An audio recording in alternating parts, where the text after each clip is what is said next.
Olá, sejam bem-vindos a mais uma edição do nosso IMGA Podcast. Como já é habitual nesta altura do ano, a nossa equipa de investimentos prepara o nosso outlook para 2024 e é sobre isso que vamos falar aqui e convidei para tal a nossa equipa de investimentos, nomeadamente, começando aqui pelo meu lado direito, Ana Luísa Aguiar, gestora do nosso departamento de obrigações. Depois temos o Luís Andrade, que nos vai traçar o nosso cenário macroeconómico. Temos também a presença do Pedro Vieira, que é o responsável dos nossos fundos multiativos. E, por fim, David Afonso, do nosso departamento de ações. Luís, começo por ti, com este tal enquadramento macroeconómico. Nós tivemos em 2023 uma desaceleração económica que de resto se esperava, mas não foi tão agressiva quanto os economistas esperavam no início do ano. Para 2024, continuamos a esperar essa desaceleração económica e uma pergunta é, será que os economistas estão novamente a ver este copo meio vazio e poderemos ter surpresas positivas em 2024? Olá, Rui. Efetivamente, a economia mundial registrou um desempenho económico mais favorável em 2023 do que o esperado, sendo que deixa-me ainda assim sublinhar o facto de as economias desenvolvidas terem confirmado a tese de desaceleração da atividade económica ao longo do ano de 2023. A principal exceção foi a dinâmica económica nos Estados Unidos e, na minha opinião, muito fruto de uma combinação de fatores que dificilmente será replicável em 2024.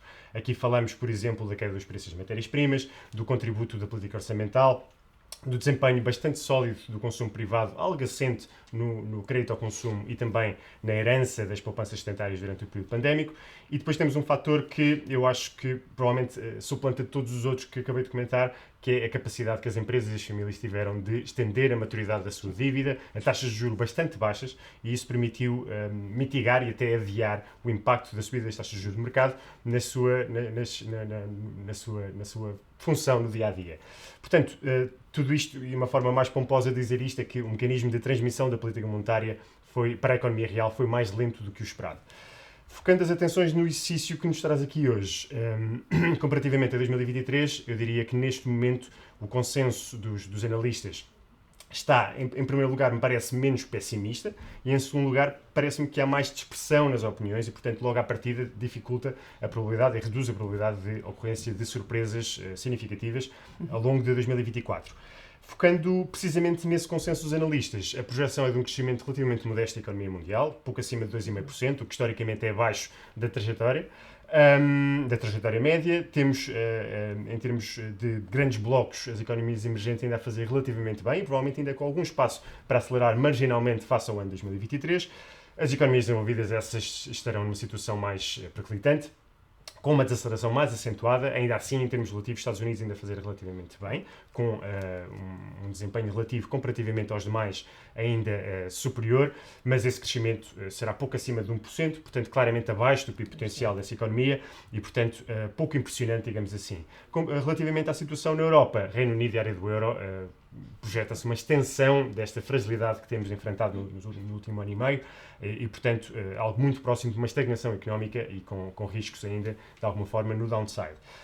Olhando para a minha opinião pessoal, considero que a trajetória no próximo ano será, em termos agregados, claramente descendente, sendo que, comparativamente àquilo que acabei de comentar, vejo alguns riscos acrescidos no downside, ou seja, riscos de um desenvolvimento um pouco mais negativo, com, inclusive, espaço potencial para a ocorrência de recessões nas economias desenvolvidas, incluindo nos Estados Unidos, sendo que, para ser totalmente claro, nós consideramos que na eventualidade de ocorrerem recessões nas economias desenvolvidas, vemos espaço para a ocorrência de recessões relativamente curtas no tempo e de proporção relativamente modesta comparativamente à história. Qualquer cenário de projeção económica fica incompleto e é pouco prudente se não incluirmos cenários alternativos, e nesse âmbito, e face à incerteza em que vivemos, é relativamente fácil identificar riscos positivos e negativos, sendo que, na minha opinião, nas últimas semanas, face à queda acentuada da inflação e também à retórica mais branda dos bancos centrais, parece-me que os riscos estão um bocadinho mais enviesados para a história positiva. E, portanto, nesse âmbito, eu diria que há o risco, ou a possibilidade de os desenvolvimentos económicos serem marginalmente mais favoráveis do que os que são subjacentes no nosso cenário central. Sim, falavas há pouco da inflação e isso foi um tema central novamente em 2023. Um recuo muito acentuado, até maior do que previsto. Isso condiciona, obviamente, a atuação dos bancos centrais. Apesar deste recuo, a inflação continua acima do objetivo principal dos bancos centrais. Dito isto, estamos acima desses objetivos, mas esperamos que o pico de taxa de juros das taxas diretoras já tenha sido atingido. Porquê? sem dúvida que a inflação vai continuar e será o elemento principal a ter em equação em qualquer exercício de projeção económica para 2024. E, portanto, depois de em 2023 teremos assistido a uma queda, como dizias, muito acentuada da inflação, e isto foi muito fruto da queda dos preços nas componentes de bens, com alguma evolução também favorável nas rubricas de serviços, embora ainda haja um longo caminho a percorrer nessa vertente. A questão, como dizes bem, é que a inflação continua, em termos homólogos, ainda bem acima ou algo acima do objetivo dos bancos centrais. A questão é que, quando olhamos para métricas alternativas e análises um pouco diferenciadas, por exemplo, variações mensais das leituras de inflação, olhamos para a trajetória setorial, aquilo que vemos é uma evolução mais favorável e, inclusive, já níveis relativamente consistentes com o objetivo dos bancos centrais. Portanto, aqui, e caso tenhamos uma continuidade desta trajetória nos próximos tempos, provavelmente teremos uma continuidade deste processo de desinflação ao longo do ano de 2024, o que cria claramente condições para a dinâmica e a situação e a interpretação dos bancos centrais ser mais favorável. E é precisamente a combinação de queda relevante da inflação em termos homólogos, as leituras mais recentes, mais brandas da inflação, em combinação com as perspectivas de abrandamento da dinâmica económica, que nos leva a concluir que, muito certamente, o ciclo de política monetária já terminou e, portanto, como eu dizia, precisamente essas leituras favoráveis da inflação no passado recente, caso se perpetuem, se mantenham, claramente criam espaço para os bancos centrais cortarem as taxas diretoras em alguma proporção no próximo ano, sendo que essa proporção e o seu timing serão certamente alvo de muita especulação por parte dos investidores ao longo do ano de 2024. E com muita discussão pelo meio. Ana, mudando para a taxa de juros, foi um ano, eu diria, muito atípico pelo nível de volatilidade. Quem olha para o final de 2023 e o final de 2024, na verdade, nem sequer percebe a volatilidade que tivemos pelo meio, portanto, com uma subida muito acentuada de taxas de juros e no final do ano um recuo também muito acentuado. O que é que esperamos para 2024? O mesmo, a continuação deste nível de volatilidade ou não? Bom, o mercado consegue ser muito rápido e muito agressivo quando tenta antecipar alterações de paradigma ou quando se vê confrontado com situações inesperadas. Portanto, sim, poderemos ter novamente um cenário de volatilidade em 2024, se estivermos perante, por exemplo, um ressurgimento da inflação ou novas tensões no Médio Oriente com impacto nos preços do petróleo, não esquecendo nunca que teremos eleições americanas no final de 2024. Portanto, tudo isto é imprevisível e tudo isto cria volatilidade. No entanto, o nosso cenário central é que, de facto, a inflação continua a sua trajetória descendente para níveis próximos dos 2%, que é, aliás, o target defendido pelos principais bancos centrais, nomeadamente a Reserva Federal Americana e o Banco Central Europeu, e, portanto, neste sentido, esses bancos centrais terão que fazer ajustamento à sua política monetária, revendo em baixa as taxas de juros de referência. Este ajuste será, no entanto, em menor magnitude face àquilo que foi a subida verificada em 2022 e 2023 e, portanto, os níveis de taxas de juros permanecerão altos e em território suficientemente restritivo para impor aqui algum abrandamento da economia global.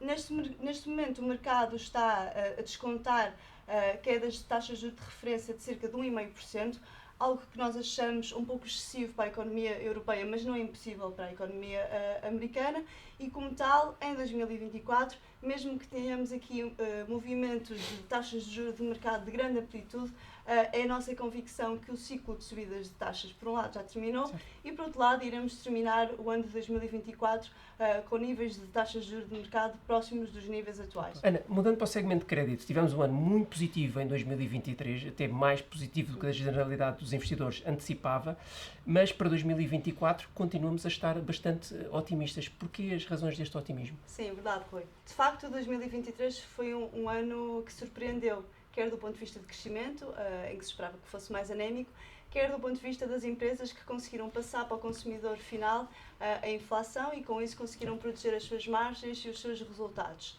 Em 2024 achamos que as coisas não vão correr assim tão bem, ainda assim, tendo em conta o nível atual de taxas e o nível atual de spreads, achamos que a classe vai devolver retornos positivos. Claro que num cenário de recessão, isso terá sempre impacto nas métricas de crédito das empresas e as margens vão acabar por comprimir, embora talvez menos na Europa, onde vemos ainda um consumo e uma pressão salarial ainda bastante suportadas. A magnitude desta recessão irá, obviamente, determinar a magnitude destes efeitos, nomeadamente também no que diz respeito às taxas de default, e no que respeita a este segmento da yield, achamos que as empresas não vão estar melhores em 2024. Já as empresas de investment grade, que também irão sofrer com a retração económica, ainda assim têm todo um balanço, uma robustez para lidar com esta parte mais baixa do ciclo económico. Por fim, é importante dizer que durante o ano de 2023 assistimos a uma procura bastante expressiva dos produtos de curto prazo, nomeadamente dos depósitos, cujas remunerações não se vão repetir em 2024, tendo em conta o corte de taxas que perspectivamos. Como tal, poderemos ter aqui uma massa algo significativa de investidores que irão procurar soluções no espectro do investment grade em euro, que é, aliás, onde é o foco dos investimentos dos fundos de crédito geridos na IMGA. E, portanto, esta procura irá motivar fortes valorizações e é essa tendência que queremos captar. David, falava eu há pouco com a Ana sobre a volatilidade dos mercados de dívida governamental, mas o que dizer, então, dos mercados acionistas? Tivemos ali 3 períodos completamente diferentes, nomeadamente o início do ano até o primeiro semestre, muito positivos, depois um recuo significativo, e terminamos o ano praticamente em novos máximos históricos, ou muito, muito perto disso. Antes de entrarmos propriamente no Outlook, explica-nos como é que foi gerir fundos de ações este ano e a razão pela qual nós conseguimos, apesar de toda esta volatilidade, resultados muito interessantes. Bom, efetivamente foi um ano bastante peculiar, o ano 2023. Nós normalmente falamos da expressão cisne negro para descrever eventos mais negativos, mas a verdade é que a origem dessa expressão quer simplesmente dizer que é um evento muito marcante, mas que era de muita difícil previsão. E a verdade é que há um ano atrás, quando fazíamos o Outlook para 2023, nós e todo o mercado, toda a gente falava da questão da recessão, estava toda a gente focada nessa questão, e a verdade é que ela não ocorreu. Daí eu poder achar que posso descrever o ano 2023 como o cisne negro, portanto uma raridade. Efetivamente, o arranque do ano foi bastante positivo, mas o nosso posicionamento, que na altura era mais cauteloso, até nos beneficiou bastante. Porquê? Porque a nossa preferência ia mais para empresas de cariz tecnológico, de empresas líderes de grande inovação, e foi esse perfil que os mercados tiveram interesse em investir. Se estamos claramente relembrados ainda da questão da inteligência artificial e da Nvidia, que inclusivamente mais do que triplicou a sua cotação. Após este primeiro semestre, efetivamente, depois tivemos ali um pullback, o que é um movimento muito natural, depois de um arranque tão positivo por parte dos mercados.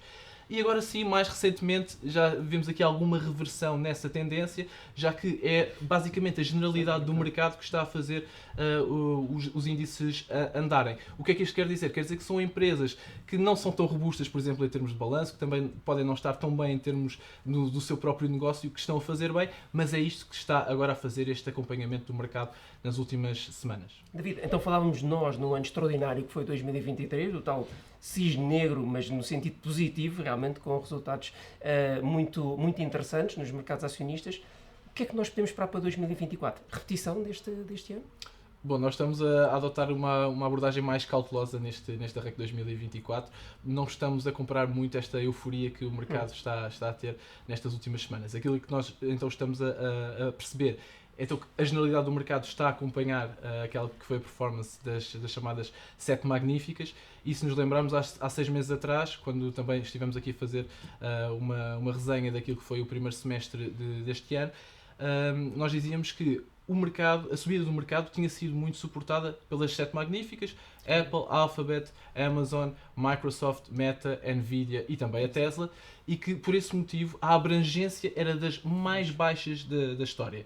A verdade é que nestas últimas semanas, com esta recuperação do restante do mercado, este registro já praticamente se dissipou.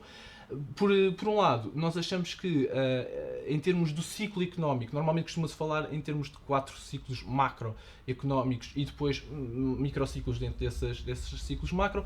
No ciclo macro da expansão, nós achamos que podemos estar aqui próximos daquele que é o chamado boom, que é então este movimento de euforia que pode estar aqui associado. Deixa-me dar-te um número para tentar ilustrar isto que eu estou a tentar dizer.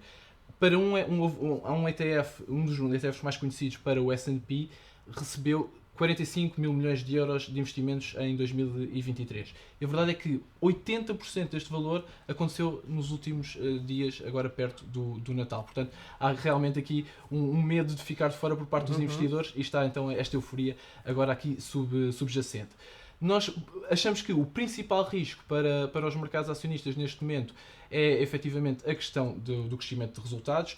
Os analistas têm uma predileção pela estimativa dos 10%, se virmos na história há uma grande recorrência desse número, e a verdade é que para 2024 os analistas estão até à espera de mais do que esses 10%. Portanto, nós achamos que há aqui um risco acrescido de execução por parte das empresas para conseguirem atingir estes resultados, e se estiveres recordado, nas últimas apresentações de resultados, algumas empresas, e nomeadamente aquelas que estão mais ligadas ao retalho, portanto mais próximas do consumidor, já avisaram para as dificuldades que por aí se avizinham. Por fim, também dizer que os investidores estão um pouco complacentes com os mercados, porque se olharmos para questões mais técnicas, como o prémio de risco, que está a níveis bastante baixos, e também para a volatilidade, mostra que os investidores estão muito complacentes com os mercados. Não obstante, é preciso termos em conta o tema macro de 2024, que claramente é o início do ciclo de descida das taxas de juros, que historicamente dá aqui um suporte espetacular para as ações. Porquê? Porque as empresas beneficiam de uma redução dos seus custos de financiamento, aumentam os seus lucros, podem inclusivamente fazer novos tipos de investimento, e obviamente este pode ser o grande suporte para as rentabilidades das ações para 2024. Pedro, 2023 parece vir a ser marcado por uma recuperação importante dos retornos dos mercados de capitais, depois de um ano muito negativo em 2022. Mas, na verdade, estes retornos deste ano escondem a volatilidade que tivemos ao longo do ano, com muitas dores de cabeça. Pensas que 2024 pode ser um ano mais calmo? Sim, efetivamente este ano foi um ano bastante volátil. Em 2024 esperamos que ao nível da taxa de juros seja um ano menos volátil. A inflação deve continuar a diminuir e isso permitirá uma normalização não só das políticas monetárias como também da própria curva de rendimentos. Ao nível do crédito e das ações estamos menos otimistas, portanto estamos um bocadinho mais cautelosos porque há aqui vários temas pendentes, nomeadamente o impacto que o crescimento abaixo do potencial vai ter ao nível das receitas e dos resultados das empresas, ao nível das métricas de crédito e ao nível dos incumprimentos, e depois temos ainda os temas geopolíticos com o conflito na faixa de Gaza e na Ucrânia em destaque, mas também teremos as eleições nos Estados Unidos e em Taiwan ao longo do próximo ano. Ao nível dos fundos multiativos, esperamos que haja aqui uma redução da volatilidade destes fundos, uma vez que esperamos que o efeito de diversificação se faça novamente sentir. Nos últimos anos, o foco foi inflação e comportamento dos bancos centrais, e isso levou a que a correlação entre os ativos aumentasse. Nomeadamente, quando tínhamos movimentos na taxa de juro, tínhamos movimentos também nos ativos de risco que eram muito correlacionados. Com a alteração de foco, a ser mais balanceada no próximo ano entre o crescimento e a inflação, acreditamos que a descorrelação entre os ativos volte e que o efeito de diversificação se faça sentir novamente nos fundos multiativos. Portanto, temos 2023 com resultados bastante positivos, mas para 2024, com o contexto que tu acabaste de referir, acabamos por ter perspectivas também muito positivas. Quais pensas ser as melhores oportunidades de investimento para este próximo ano? Sim, efetivamente, para 2024 esperamos que os fundos multiativos voltem a dar retornos positivos e que estes retornos venham não só da componente de obrigações, mas também da componente acionista. Esperamos que a taxa de juros caia, e isso deve ser benéfico para a componente de dívida governamental. Por outro lado, ao nível do crédito, e embora esperemos aqui um alargamento dos spreads e um aumento dos incumprimentos, dadas as condições macroeconómicas mais desafiantes, o que nós estamos à espera é que a componente de queda de taxa de juros e de rendimento destas obrigações permita ter rentabilidades positivas ao nível do crédito. Nas ações, e embora não estejamos tão otimistas como o mercado ao nível dos crescimentos dos resultados para 2024, achamos que estes vão crescer, e depois ao nível dos múltiplos achamos que os múltiplos se podem manter estáveis nos Estados Unidos e no Japão e que até se podem expandir na Europa e nos mercados emergentes. Portanto, esperamos rentabilidades positivas, mas não tão positivas como tivemos este ano. A surpresa pode vir dos mercados emergentes, que este ano não tiveram um ano por aí além, mas que no próximo ano vão beneficiar dos cortes de taxas de juros, da estabilização do crescimento na China e do diferencial de crescimento entre as economias desenvolvidas e as economias emergentes, que deve ser cerca de 3%. Ao nível de oportunidades de investimento, a melhor oportunidade em termos de risco-retorno, que eu diria que teremos no próximo ano, será a dívida empresarial investment grade. Isto porque, embora não seja o segmento que vai ter a rentabilidade mais exuberante, o facto de ter uma volatilidade baixa faz com que o retorno por unidade de risco seja bastante interessante. Muito bem, obrigado. Muito obrigado a todos pela vossa presença aqui. Obrigado também a toda a equipa de investimentos pelo fantástico trabalho realizado em 2023. Resta-me também agradecer a confiança dos nossos investidores, sem os quais seria impossível nós atingirmos novamente a meta de 4 mil milhões de euros sob gestão que conseguimos no final deste ano. Termino desejando a todos votos de boas festas. Qualquer informação ou opinião apresentada tem efeitos meramente informativos e está sujeita a alterações sem aviso prévio. A IMGA não é responsável pelo uso feito pelos ouvintes das informações que integram o presente podcast, nem pelos prejuízos, diretos ou indiretos, que aí possam advir. Quaisquer rentabilidades divulgadas representam dados passados, não constituindo garantia de rentabilidade futura. O investimento em fundos pode implicar a perda do capital investido, caso o fundo não seja de capital garantido. Esta informação não dispensa a leitura da informação fundamental do investidor e do prospecto, disponíveis em imga.pt, cmvm.pt e nos respectivos sites dos bancos distribuidores, antes de tomar uma decisão de investimento. Para qualquer informação adicional, contacte-nos nas redes sociais em IM Gestão de Ativos ou para o número de telefone 21 120 9100, de segunda a sexta-feira, das 9 às 18.